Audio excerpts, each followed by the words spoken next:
Hello. Okay, എല്ലാവരും എവിടെ പോയി? സാം, ഹരിപ്രിയ, റിസ്വാന, റസീന, ബാക്കി ആരും എത്തിയില്ലല്ലോ. എന്തു പറ്റി? ഗ്രൂപ്പിലൊക്കെ ലിങ്ക് വന്നതല്ലേ?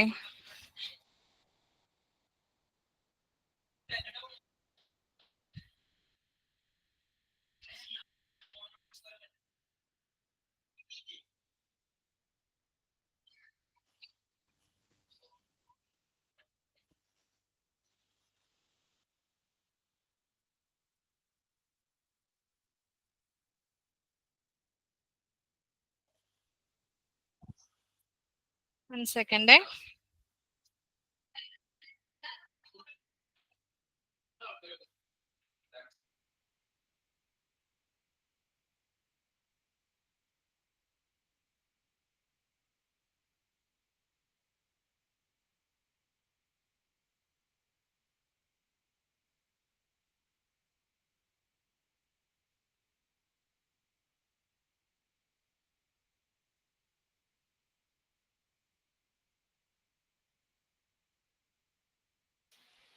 ഓക്കെ, അപ്പൊ നമുക്ക് സ്റ്റാർട്ട് ചെയ്യാം. എന്തായാലും നമ്മൾ ആരെയും വെയിറ്റ് ചെയ്യുന്നില്ല, നമുക്ക് സ്റ്റാർട്ട് ചെയ്യാം.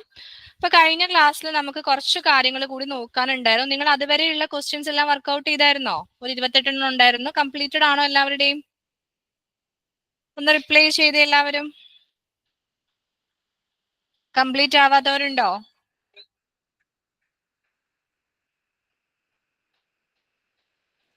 മാം, ഞാൻ TDSന്റെ ഒരു ക്വസ്റ്റ്യൻ ചെയ്തോണ്ടിരിക്കുന്നേ ഉള്ളൂ. ഡൗട്ട് ചോദിച്ചില്ല. അഡ്വർടൈസ്മെന്റ് ആണോ?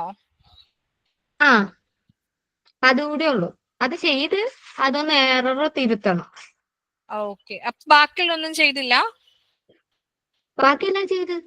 ബാക്കിയെല്ലാം ചെയ്തു. അതിൽ കുറച്ച് മിസ്റ്റേക്സ് റെക്ടിഫൈ ചെയ്യണം, അത്രയല്ലേ ഉള്ളൂ? അതും കൂടെ. ഓക്കെ.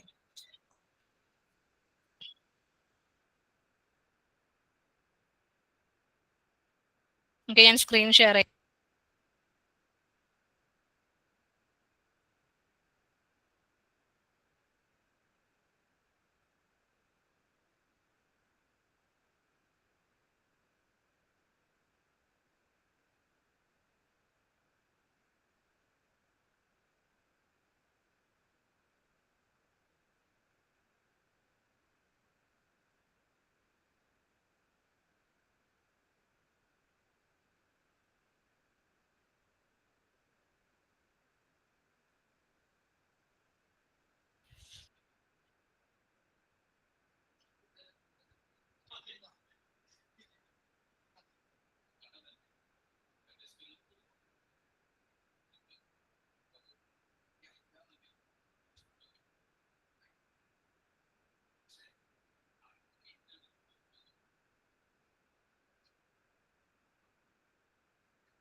ട്വന്റി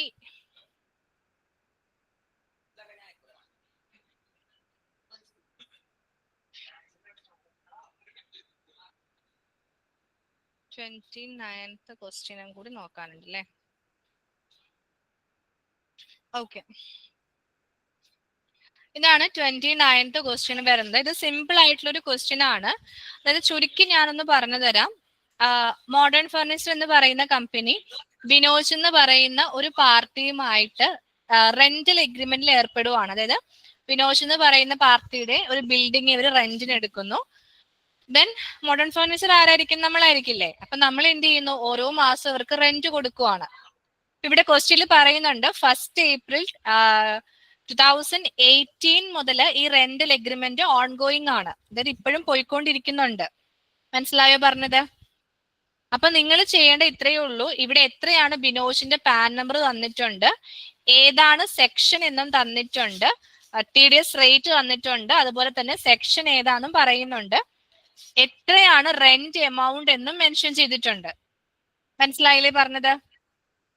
ഈ ഡീറ്റെയിൽസ് എല്ലാം വെച്ചിട്ട് ഏപ്രിൽ മന്തിന്റെ അവസാനം എന്ത് ചെയ്യാം? ബിനോജ് എന്ന് പറയുന്ന പാർട്ടിക്ക് TDS ഡിഡക്ട് ചെയ്തു, റെന്റ് കൊടുക്കാനുണ്ട് എന്ന് പറഞ്ഞിട്ടുള്ള നമ്മുടെ ഡ്യൂ എൻട്രി ഇല്ലേ, പർച്ചേസിലെ അക്കൗണ്ടിങ് ഇൻവോയ്സിൽ നമ്മൾ TDS ഡിഡക്ട് ചെയ്യുന്ന ആ ഒരു രീതിയില്ലേ, ആ രീതിയിൽ ബിനോജിന് TDS കൊടുക്കുന്ന ഡിഡക്ഷൻ നടക്കുന്ന രീതിയിൽ ഒരു എൻട്രി പാസ് ചെയ്യാം. മനസ്സിലായോ പറഞ്ഞത്? 8,140 രൂപ അല്ല 81,400 രൂപ റെന്റ് ആയിട്ടും അതില് 10% TDS ആയിട്ടും ബാലൻസ് എമൗണ്ട് ബിനോഷിന് കൊടുക്കാനുണ്ട് എന്ന രീതിയിലും പർച്ചേസിലെ അക്കൗണ്ടിങ് ഇൻവോയ്സിൽ റെന്റിന്റെ TDS ഡിഡക്ഷൻ വേണം നിങ്ങൾ കാണിക്കാനായിട്ട്. ക്ലിയർ ആയോ ഞാൻ പറഞ്ഞത് നിങ്ങൾക്ക്? അപ്പൊ ഒരു കാര്യം ഇവിടെ ശ്രദ്ധിക്കുക, ഇപ്പൊ നമ്മൾ ജസ്റ്റ് ഡ്യൂ എൻട്രി മാത്രമാണ് റെക്കോർഡ് ചെയ്യുന്നത് അല്ലേ? ഇതിന്റെ പേയ്മെന്റ് എപ്പോഴാ പോവുക? അടുത്ത മാസം ആയിരിക്കില്ലേ? പേയ്മെന്റ് പോകുന്ന അടുത്ത മാസം ആയിരിക്കില്ലേ? എപ്പോഴായിരിക്കും പേയ്മെന്റ് പോവുക? അതായത് ബിനോഷിന് കൊടുക്കാനുള്ള എമൗണ്ടും ഗവൺമെന്റിലേക്ക് കൊടുക്കാനുള്ള TDSഉം അടുത്ത മാസമായിരിക്കും നമ്മൾ പേയ്മെന്റ് കൊടുക്കുന്നത്. അപ്പൊ അങ്ങനെ അടുത്ത മാസം പേയ്മെന്റ് കൊടുക്കാനുള്ള ഒരു എൻട്രി നെക്സ്റ്റ് മന്തിന്റെ ക്വസ്റ്റ്യനിൽ കാണും. ആ സമയത്ത് പ്രോപ്പർ ആയിട്ട് കൊടുക്കുക. മനസ്സിലായില്ലേ പറഞ്ഞത്? പിന്നെ ഒരു കാര്യം നിങ്ങൾ ആലോചിക്കേണ്ട എന്താന്ന് വെച്ചിട്ടുണ്ടെങ്കിൽ, നിങ്ങൾ എൻട്രി ഇടുന്ന സമയത്ത് പാർട്ടീനെ ഫസ്റ്റ് സെലക്ട് ചെയ്ത് കൊടുക്കില്ലേ? നിങ്ങൾ ആ ഒരു വൗച്ചർ ഒന്ന് ഓർത്ത്, ഞാൻ ഒരു കാര്യം പറയാം, വൗച്ചർ എന്നെല്ലാവരും ഒന്ന് ഓർമ്മയിൽ വരുത്തുക. അതായത് ഫസ്റ്റ് പാർട്ടി നെയിം ആയിരിക്കും. അപ്പൊ നിങ്ങൾ ബിനോജ് എന്ന് പറഞ്ഞ് സെലക്ട് ചെയ്ത് കൊടുക്കും. അതിനുശേഷം താഴെ നമ്മുടെ എക്സ്പെൻസ് റെന്റ് കൊടുക്കും. ദെൻ റെന്റിന്റെ എമൗണ്ട് എത്രയാണോ 81,400 രൂപ കൊടുക്കും അല്ലേ? അതിനുശേഷം TDS എന്ന് പറയുന്ന ലെഡ്ജർ സെലക്ട് ചെയ്യുമ്പോൾ ഓട്ടോമാറ്റിക്കലി നമുക്ക് മൈനസ് ചെയ്തിട്ട് എമൗണ്ട് വരും. അങ്ങനെയല്ലേ? ഓർക്കുന്നില്ലേ എല്ലാവരും? ഓർക്കുന്നില്ലേ എല്ലാവരും? ഒന്ന് പറഞ്ഞേ. ഓക്കെ, ഇവിടെ നിങ്ങൾ പ്രത്യേകം ഓർമ്മിപ്പിക്കേണ്ട കാര്യം, TDS 194 ഐ പേയബിൾ എന്ന് പറഞ്ഞിട്ട് നിങ്ങൾ ഓൾറെഡി ഒരു ലെഡ്ജർ ക്രിയേറ്റ് ചെയ്തിട്ടുണ്ടാകും. അത് നിങ്ങൾ ഇവിടെ സെലക്ട് ചെയ്ത് കൊടുക്കരുത്. ഇതിന്റെ അണ്ടർ കറണ്ട് ലയബിലിറ്റി ആയിട്ടായിരിക്കും നിങ്ങൾ ക്രിയേറ്റ് ചെയ്തത്. നിങ്ങൾ ഈ ഒരു ലെഡ്ജർ ചെയ്യുന്ന, ഈ ഒരു വൗച്ചർ ചെയ്യുന്ന സമയത്ത് TDS 194 ഐ എന്ന് പറഞ്ഞിട്ട് ഡ്യൂട്ടീസ് ആൻഡ് ടാക്സസിൽ എന്ത് ചെയ്യുക? ഒരു പുതിയ ലെഡ്ജർ ക്രിയേറ്റ് ചെയ്തിട്ട് വേണം TDS ചെയ്യാനായിട്ട്. മനസ്സിലായോ പറഞ്ഞത്?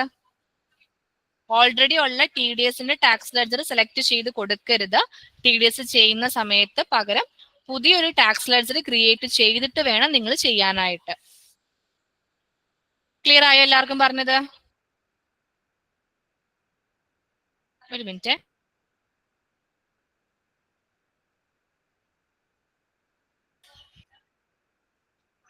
ഓക്കെ, അപ്പൊ അതാണ് ക്വസ്റ്റ്യൻ വരുന്നത്. പിന്നെ നിങ്ങൾ നിർബന്ധമായിട്ടും ഓർത്തിരിക്കേണ്ട ഒരു കാര്യം, ഈ ഒരു ക്വസ്റ്റ്യൻ, അതായത് ഈ ഒരു 29ാമത്തെ ക്വസ്റ്റ്യൻ എന്ന് പറയുന്നത് എല്ലാ മാസം നമുക്ക് നോക്കാതെ ഇല്ല നമ്മൾ ഞാൻ പറയാം.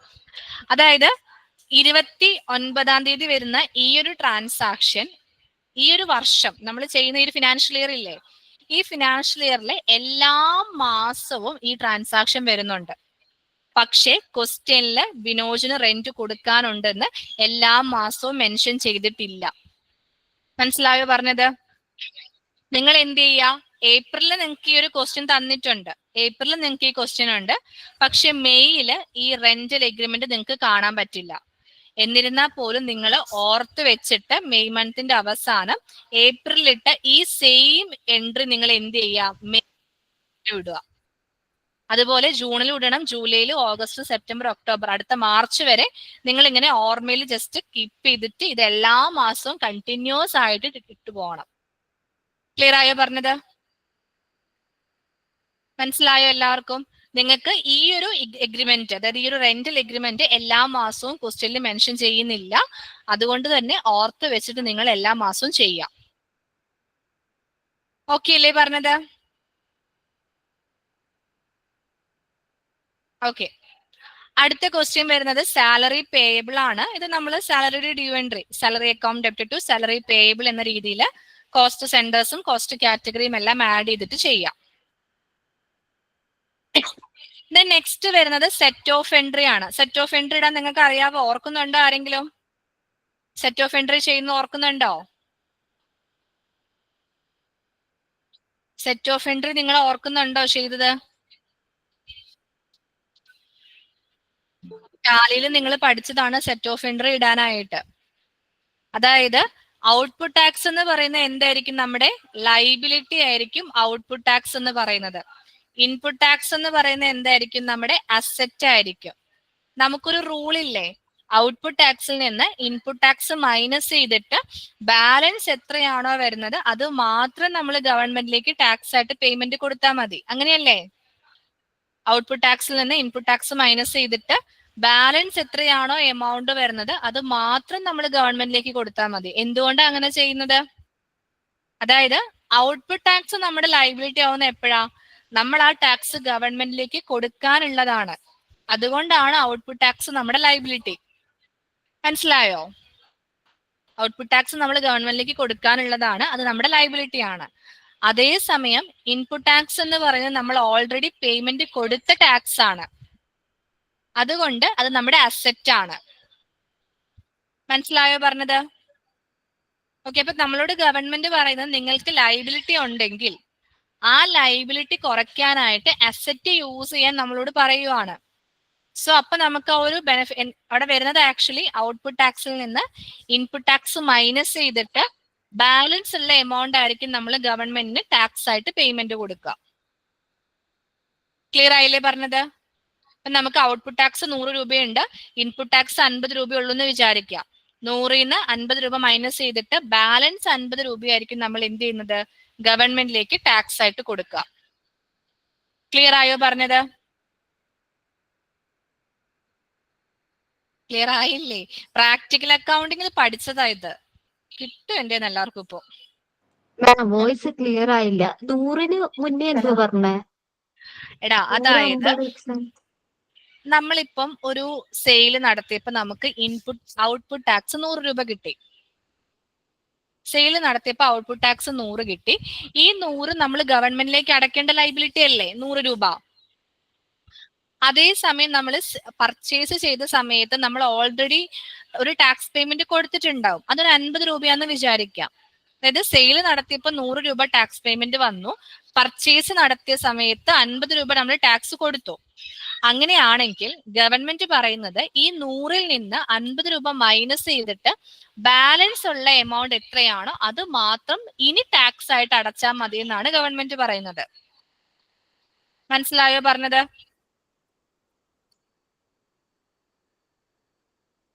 ഓക്കെ. അതാണ് നമ്മൾ സെറ്റ് ഓഫ് അല്ലെങ്കിൽ ഇൻപുട്ട് ടാക്സ് ക്രെഡിറ്റ് എന്ന് പറയുന്ന അതാണ്. ഇപ്പൊ ഇവിടെ നിങ്ങൾ ചെയ്യേണ്ടത് സെറ്റ് ഓഫിന്റെ എൻട്രി പാസ് ചെയ്യാന്നുള്ളതാണ്. അതിനു വേണ്ടിയിട്ട് നിങ്ങൾ ആദ്യം ചെയ്യേണ്ട കാര്യം എന്ന് പറയുന്നത്, ഒരു മിനിറ്റ് ടാലി ഒന്ന് ഓപ്പൺ ചെയ്യാം.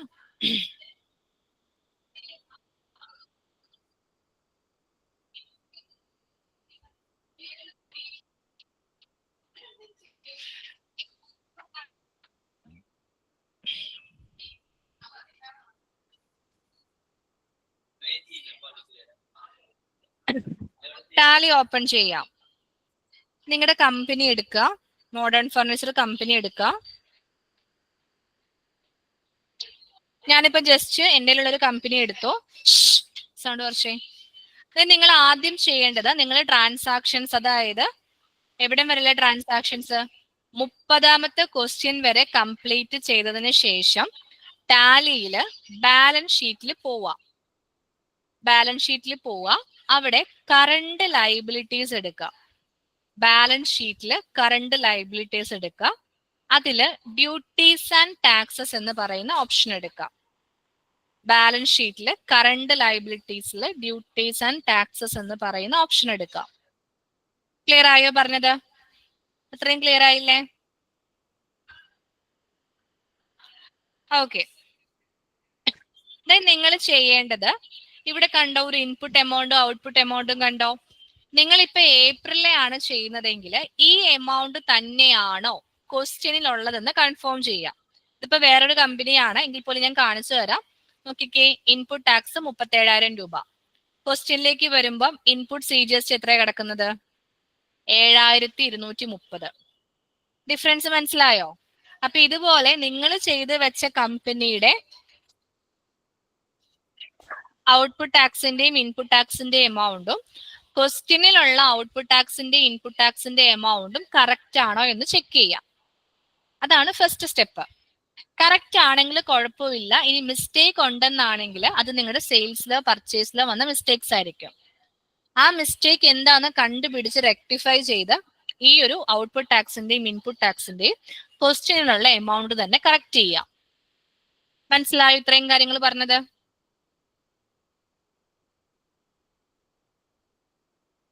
ഓക്കെ, നിങ്ങൾ ഒന്ന് ശ്രദ്ധിക്കണം കേട്ടോ. ഇവിടെ നാളെ ഓണപരിപാടി ആയതുകൊണ്ട് ഇവിടെ സെന്ററിൽ ആകെ ഫുള്ള് ബഹളാണ്. അപ്പൊ അതുകൊണ്ട് തന്നെ ഞാൻ നല്ല വോയിസ് റേസ് ചെയ്യുന്നുണ്ട്. അപ്പൊ നിങ്ങൾ ഒന്ന് ശ്രദ്ധിച്ചിരിക്കുക കേട്ടോ. ഓക്കെ, അപ്പൊ ഇനി എങ്ങനെയാണ് നമുക്ക് അതിന്റെ ടാക്സ് കാര്യങ്ങൾ എങ്ങനെയാണ് എൻട്രി പാസ് ചെയ്യേണ്ടതെന്ന് നോക്കാം. അപ്പൊ നമ്മൾ അത് രണ്ടും കറക്റ്റ് ആണോ എന്ന് നോക്കി ക്രോസ് ചെക്ക് ചെയ്തു. കറക്റ്റ് ആണെന്ന് വെക്കുക. മിസ്റ്റേക്സ് ഉണ്ടെങ്കിൽ എഡിറ്റ് ചെയ്ത് കറക്റ്റ് ചെയ്യാം. ഓക്കെ, അങ്ങനെയാണെന്നുണ്ടെങ്കിൽ ജസ്റ്റ് ഒരു എക്സാമ്പിൾ കാണിക്കാം.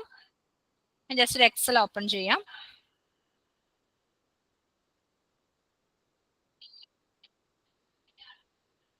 ഓക്കെ, നമുക്ക് സെറ്റ് ഓഫ് ചെയ്യാൻ ഒരു റൂൾ ഉണ്ട്. എന്തായിരുന്നു? ഔട്ട്പുട്ട് CGST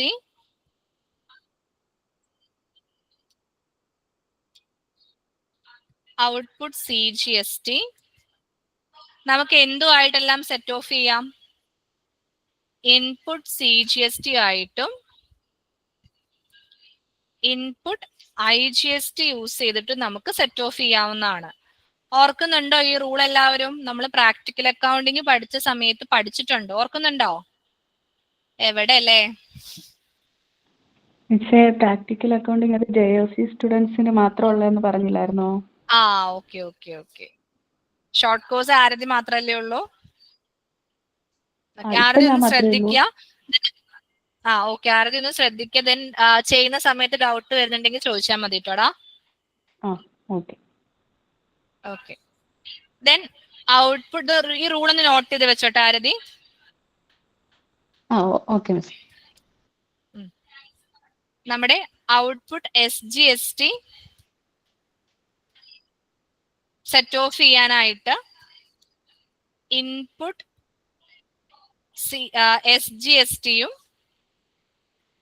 ഇൻപുട്ട് IGSTയും ആണ് യൂസ് ചെയ്യുക. അതുപോലെ ഔട്ട്പുട്ട് IGST ആണെങ്കിലോ? ഔട്ട്പുട്ട് IGST ആണെങ്കിൽ ഇൻപുട്ട് SGST യൂസ് ചെയ്യാം, ഇൻപുട്ട് IGSTയും യൂസ് ചെയ്യാം, ഇൻപുട്ട് CGSTയും നമുക്ക് യൂസ് ചെയ്യാവുന്നതാണ്. അപ്പൊ നിങ്ങളുടെ ലയബിലിറ്റി എന്ന് പറയുന്നത് ഔട്ട്പുട്ട് ആണെങ്കിൽ ഈ ലയബിലിറ്റികൾ സെറ്റ് ഓഫ് ചെയ്യാനായിട്ട് നിങ്ങൾക്ക് ഈ അസറ്റുകൾ യൂസ് ചെയ്യാം എന്നാണ് ഇതുകൊണ്ട് ഉദ്ദേശിക്കുന്നത്.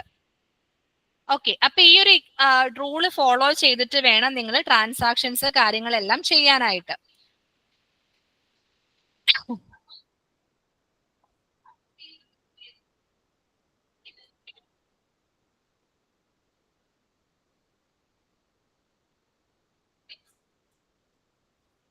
ഓക്കെ, അപ്പം നമുക്ക് എങ്ങനെയാണ് ഈ റൂൾ യൂസ് ചെയ്ത് ചെയ്യേണ്ടതെന്ന് നോക്കാം. ക്വസ്റ്റ്യനില് ഔട്ട്പുട്ട് CGST 1637.46 വരുന്നത്. Output CGST. SGSTയും സെയിം എമൗണ്ട് തന്നെ. IGST ഇവിടെ നില്ലാണ്, അതായത് IGST ഒന്നും ഇല്ല. അപ്പൊ ഞാനിപ്പോ ഇവിടെ എടുത്തെഴുതുവാണ്. ഔട്ട്പുട്ട് CGST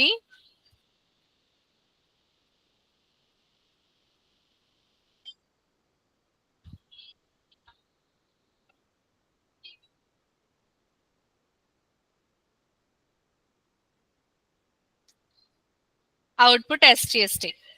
ആ രണ്ട് എമൗണ്ടും ക്വസ്റ്റ്യൻ എടുത്തെഴുതി. ദെൻ ഇൻപുട്ട് വരുന്നത് 7230.74 ഇൻപുട്ട് വരുന്നത്.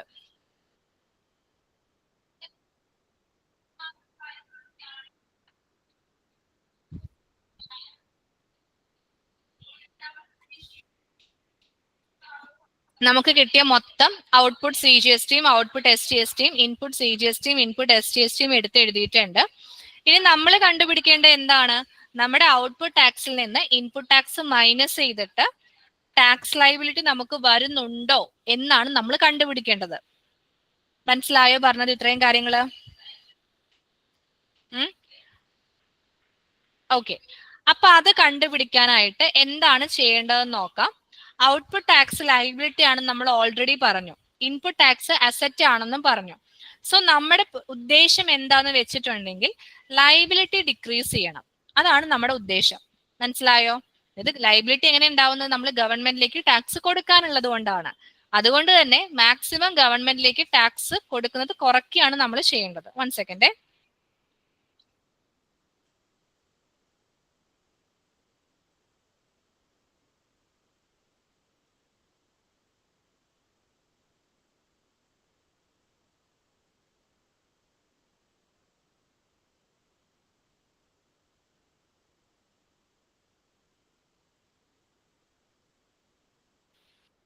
ഓക്കെ, അതായത് നമ്മുടെ ലയബിലിറ്റി ആയിട്ടുള്ള ഔട്ട്പുട്ട് ടാക്സ് നമുക്കൊരു ഡിക്രീസ് ചെയ്ത് കാണിക്കണം. ഇങ്ങനെ ഡിക്രീസ് ചെയ്യാനായിട്ട് നമുക്ക് ഇൻപുട്ട് ടാക്സ് യൂസ് ചെയ്യാമെന്നും പറഞ്ഞു. പക്ഷെ അത് യൂസ് ചെയ്യണമെങ്കിൽ ഈ പറയുന്ന റൂള് നമ്മൾ അവിടെ ഫോളോ ചെയ്യേണ്ടതായിട്ട് വരും. അതുകൊണ്ട് ഔട്ട്പുട്ട് ടാക്സ് ഡിക്രീസ് ചെയ്യേണ്ടതായുള്ളത് കൊണ്ട് നമ്മൾ എന്ത് ചെയ്യുന്നു? അതിനെ ഡെബിറ്റ് ചെയ്തിട്ടായിരിക്കും കാണിക്കുക. ഫസ്റ്റ് നമുക്ക് CGSTന്റെ കേസ് നോക്കാം. ഔട്ട്പുട്ട് CGST നമുക്ക് ഡിക്രീസ് ചെയ്യണം. നമ്മുടെ ലയബിലിറ്റി ആണ്, അത് ഡിക്രീസ് ചെയ്യണം. സോ ഔട്ട്പുട്ട് CGST അക്കൗണ്ട് ഡെപ്റ്റ് എത്ര എമൗണ്ട് വരിക? ഇത് ക്രെഡിറ്റ്, ഇത് ഡെബിറ്റ്. സോറി, ഡെബിറ്റ്, ഇത് ക്രെഡിറ്റ്. എത്ര എമൗണ്ട് വരുന്നത്? 10,637.46 ആയിരിക്കും ഔട്ട്പുട്ട് CGSTന്റെ എമൗണ്ട് വരുന്നത്. ഈ ഒരു എമൗണ്ട് വേണം നമുക്ക് കുറയ്ക്കാനായിട്ട്. അതിന് നമുക്ക് എന്ത് യൂസ് ചെയ്യാനാ പറഞ്ഞത്? ഇൻപുട്ട് ടാക്സ് യൂസ് ചെയ്താം. ഓക്കെ, എങ്ങനത്തെ ഇൻപുട്ട് ടാക്സ് യൂസ് ചെയ്യണം? ഇവിടെ നമ്മുടെ ലയബിലിറ്റി ഔട്ട്പുട്ട് CGST ആയതുകൊണ്ട് നമുക്ക് യൂസ് ചെയ്യാൻ പറ്റുന്ന ഇൻപുട്ട് ടാക്സുകൾ ഏതൊക്കെയാ? Input CGST and input IGST. ഈ രണ്ട് അസറ്റ് മാത്രമേ നമുക്ക് എടുക്കാൻ പറ്റുള്ളൂ. മനസ്സിലായോ പറഞ്ഞത്? നമ്മുടെ ലയബിലിറ്റി ഔട്ട്പുട്ട് CGST ആയതുകൊണ്ട് നമുക്ക് എടുക്കാൻ പറ്റുന്ന അസറ്റ് എന്ന് പറയുന്നത് ഇൻപുട്ട് CGSTയും ഇൻപുട്ട് IGSTയും മാത്രമായിരിക്കും. ക്ലിയർ ആയോ പറഞ്ഞത് എല്ലാവർക്കും? ഓക്കെ, അപ്പൊ ഞാൻ എന്ത് ചെയ്തു? ഇൻപുട്ട് IGST ഉണ്ടോ നോക്കി, എന്റെ കയ്യിൽ നോക്കിക്കേ, ഉണ്ടോ? CGSTയും SGSTയും ഉണ്ട്, IGST ഇല്ല. അപ്പൊ IGST എനിക്ക് അവിടെ എടുക്കാൻ പറ്റില്ല. പിന്നെ ഉള്ളത് ഏതാ? CGST ഉണ്ടോ? ഇൻപുട്ട് CGST ഉണ്ട്, 7,230.74. എന്റെ കയ്യിൽ എത്ര ലയബിലിറ്റി ഉണ്ട്? 10,000 സംതിങ് ലയബിലിറ്റി ഉണ്ട്. അപ്പം അസറ്റിനേക്കാൾ കൂടുതൽ എന്റെ കയ്യിൽ എന്താണ്? ലയബിലിറ്റി ആണ്. സോ എന്റെ കയ്യിൽ എത്രയാണോ അസറ്റ് ഉള്ളത് അത് ഞാൻ തൽക്കാലം ഇങ്ങോട്ട് എടുക്കുക. ടു ഇൻപുട്ട് CGST എത്ര എമൗണ്ട് വരുന്നേ? അത് ഞാൻ ക്രെഡിറ്റിലും റെക്കോർഡ് ചെയ്തു. ഓക്കെ, ഇപ്പൊ ഇവിടെ ആക്ച്വലി സംഭവിച്ചത് എന്റെ ഔട്ട്പുട്ട് CGSTയിൽ ഉണ്ടായിരുന്ന 10,637.46 എന്ന ലയബിലിറ്റിയിൽ ഇൻപുട്ട് CGST 7,230.74 രൂപ ഞാൻ കുറച്ചു. മനസ്സിലായോ? ഔട്ട്പുട്ട് CGSTയിൽ നിന്ന് ഇൻപുട്ട് CGST എന്റെ ഉള്ളത് ഞാൻ വെച്ച് കുറച്ചു. ഇനി ബാലൻസ് എത്രയാണോ ഔട്ട്പുട്ട് CGSTയിൽ വരുന്നത് ആ എമൗണ്ട് ഞാൻ എന്ത് ചെയ്യേണ്ടി വരും? ഗവൺമെന്റിലേക്ക് പേ ചെയ്യേണ്ടി വരും. ഒന്ന് കുറച്ച് നോക്കിക്കേ. 10,637.46 നിന്ന് 7,230.74 മൈനസ് ചെയ്ത് നോക്കിക്കേ നിങ്ങള്.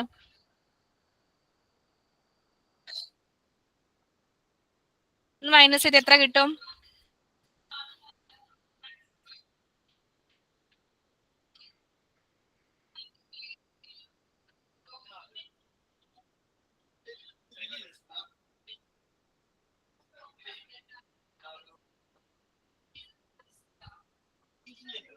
$3,406.72 അല്ലേ?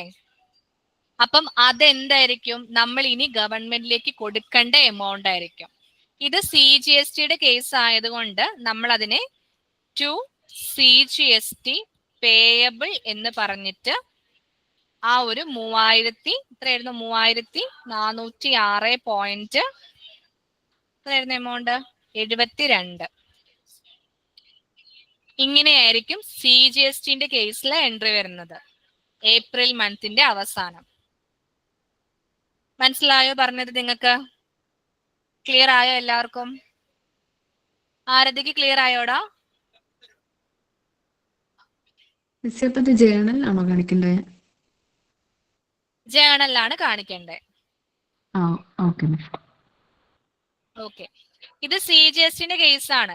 SGSTക്കും ഈ സെയിം എമൗണ്ട് ആയതുകൊണ്ട് സെയിം എൻട്രി ആയിരിക്കും SGSTക്ക് വരിക.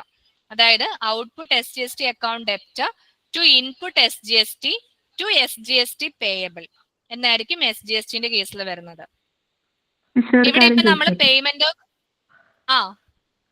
നമുക്ക് ഏതൊക്കെയാണ് തന്നിരിക്കുന്നത് അത് മാത്രം നമ്മളത് കുറച്ചാൽ മതി അല്ലേ? മതി, നമ്മുടെ ഉള്ള അസറ്റ് മാത്രമേ നമ്മൾ എടുക്കുന്നുള്ളൂ. Okay miss. നിങ്ങൾക്ക് ഓർത്തിരിക്കുന്ന ഒരു എളുപ്പവഴി ഞാൻ പറഞ്ഞു തരാം. ഔട്ട്പുട്ട് ടാക്സും ഇൻപുട്ട് ടാക്സും നിങ്ങൾ എടുക്കുന്ന സമയത്ത് ഔട്ട്പുട്ട് ടാക്സ് ആണ് നിങ്ങൾക്ക് കൂടുതലെങ്കിൽ എന്തായാലും ലൈബിലിറ്റി വരും. മനസ്സിലായോ പറഞ്ഞത്? ഔട്ട്പുട്ട് ടാക്സ് ആണ് കൂടുതലെങ്കിൽ ലൈബിലിറ്റി ഉണ്ടാവും, പേയബിൾ ഉണ്ടാവും. ഇൻപുട്ട് ടാക്സ് ആണ് നിങ്ങൾക്ക് കൂടുതലെങ്കിൽ പേയബിൾ വരത്തില്ല. മനസ്സിലായോ? അതായത് ഫോർ എക്സാമ്പിൾ ആയിട്ട് ജസ്റ്റ് CGST മാത്രം കാണിക്കാം. ഔട്ട്പുട്ട് CGST വന്നിട്ട് 50 രൂപയുള്ളൂ എന്ന് വിചാരിക്കാം. ഇൻപുട്ട് CGST വന്നിട്ട് 100 ഉണ്ടെന്ന് വിചാരിക്കാം. മനസ്സിലായോ? ഔട്ട്പുട്ട് CGST 50ഉം ഇൻപുട്ട് CGST 100ഉം. എന്തായിരിക്കും എൻട്രി വരുന്നത്? അവിടെയും നമ്മുടെ ലൈബിലിറ്റി ലെഡ്ജർ ആദ്യം കാണിക്കുക. Output CGST account output CGST account debit എത്രയാ? 50. ദെൻ നമ്മുടെ അസറ്റ് ഏതാ? ഇൻപുട്ട്. ഇൻപുട്ട് CGST എത്രയായിരിക്കും എമൗണ്ട് വരിക? നമ്മുടെ ലൈബിലിറ്റി ഇവിടെ 50 രൂപയെ നമുക്ക് ലൈബിലിറ്റി ഉള്ളൂ. അപ്പം നമുക്ക് ആ ലൈബിലിറ്റി കളയാൻ എത്ര അസറ്റ് മതി? 50 തന്നെ പോരെ? നമുക്ക് ആകെ 50 രൂപ ലൈബിലിറ്റി ഉള്ളൂ. സോ ആ ലൈബിലിറ്റി നമുക്ക് കുറയ്ക്കാനായിട്ട് 50ന്റെ തന്നെ അസറ്റ് മതി.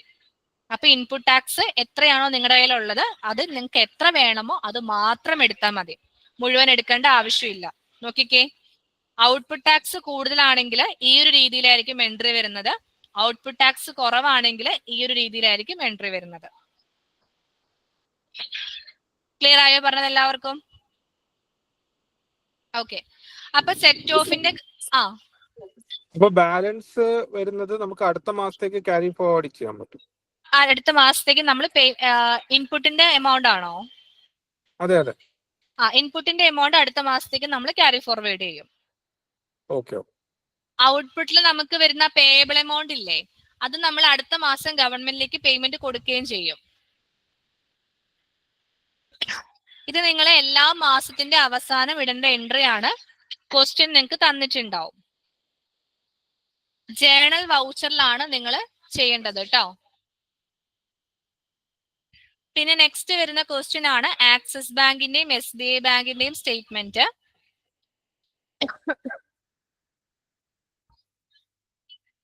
ആക്സിസ് ബാങ്കിന്റെ സ്റ്റേറ്റ്മെന്റിനെ കുറിച്ച് പറയുകയാണെങ്കിൽ ഇവിടെ നിങ്ങൾ ചെയ്യേണ്ടത് ടാലി ഓപ്പൺ ചെയ്യുക, ഗോ ടുല് പോവുക. ഗോ ടു മീൻസ് ഇവിടെ ഏറ്റവും നിങ്ങൾക്ക് മുകളിൽ കാണാൻ പറ്റും ഗോ ടു, അതിൽ ക്ലിക്ക് ചെയ്യുക. അതില് ക്യാഷ് ആൻഡ് ബാങ്ക് ബുക്ക് എന്ന് പറയുന്ന ഓപ്ഷൻ ഉണ്ട്. Cash and bank book, cash and bank book അതില് എൻറ്റർ ചെയ്ത് കൊടുക്കുക. അപ്പൊ നിങ്ങൾ ക്രിയേറ്റ് ചെയ്തിരിക്കുന്ന ബാങ്ക് അക്കൗണ്ട്സുകളെല്ലാം കാണാൻ പറ്റും. നിങ്ങളുടെ ആക്സിസ് ബാങ്കും SBI ബാങ്കും എല്ലാം നിങ്ങൾക്ക് അവിടെ ലിസ്റ്റ് ഔട്ട് ചെയ്ത് കാണാൻ പറ്റും. നിങ്ങളിപ്പം ആക്സിസ് ബാങ്ക് ആണ് ചെയ്യുന്നതെങ്കിൽ ആക്സിസ് ബാങ്ക് ജസ്റ്റ് എൻറ്റർ അടിച്ച് ഓപ്പൺ ചെയ്യാം. അപ്പൊ നിങ്ങളുടെ മന്ത് ഏപ്രിൽ മന്ത് അവിടെ കാണാൻ പറ്റും കേട്ടോ. ജസ്റ്റ് ഞാനൊന്ന് ഡേറ്റ് മാറ്റി കൊടുക്കട്ടെ.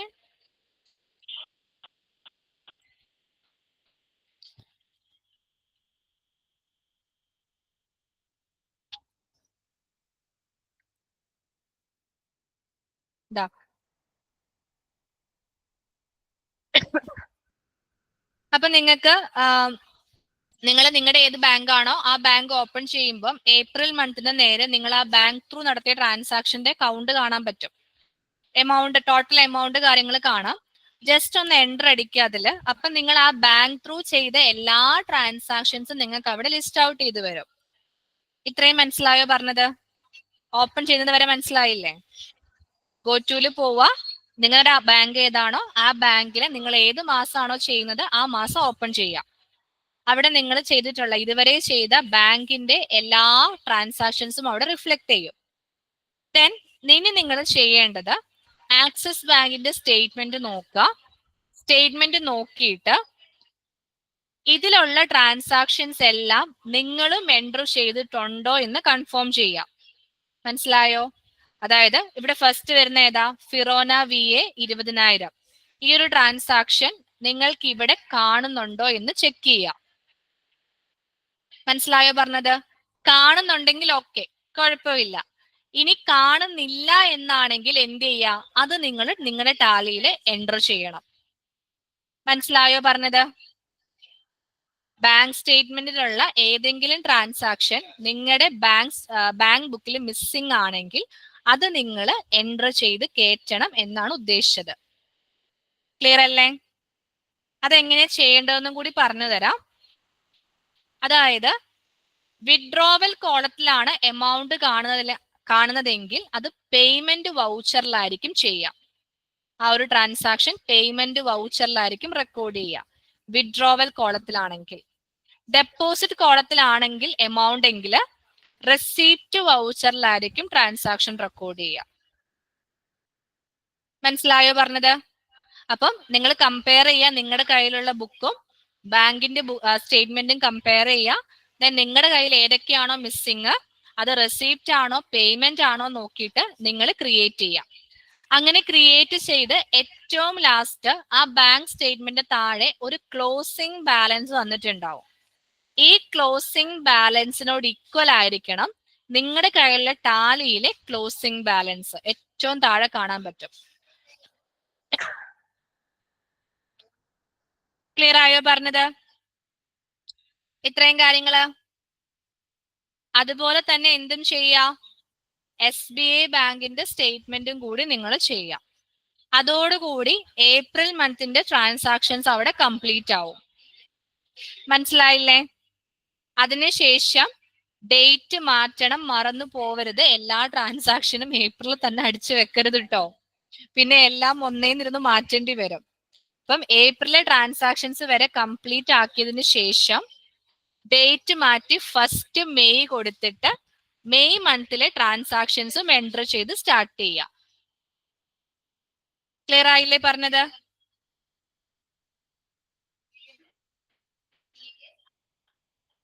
ഓക്കെ, ഇത്രയാണ് ഇന്ന് പറയാനുള്ളത്. ദെൻ നാളെ നിങ്ങൾക്ക് ഇനി ക്ലാസ് ഉണ്ടാവില്ല കേട്ടോ. നാളെ ഓണം സെലിബ്രേഷൻ ആയതുകൊണ്ട് നാളെ നിങ്ങൾക്ക് ക്ലാസ്സോ കാര്യങ്ങളോ ഉണ്ടാവില്ല. നെക്സ്റ്റ് ക്ലാസ് നിങ്ങൾക്ക് ഇനി വെക്കേഷൻ കാര്യങ്ങളൊക്കെ ആയിരിക്കും. ഒരു 10 days വെക്കേഷൻസ് കാര്യങ്ങളൊക്കെ വരുന്നുണ്ടാവും. അപ്പൊ അത് കഴിഞ്ഞിട്ടായിരിക്കും നിങ്ങൾക്ക് നെക്സ്റ്റ് ക്ലാസ്സും കാര്യങ്ങളും ഉണ്ടാവുന്നത്. ക്ലിയർ ആയില്ലേ പറഞ്ഞത്? അതിന്റെ മെസ്സേജസ് നിങ്ങൾക്ക് ഗ്രൂപ്പിൽ എന്തെങ്കിലും ഷെയർ ആക്കി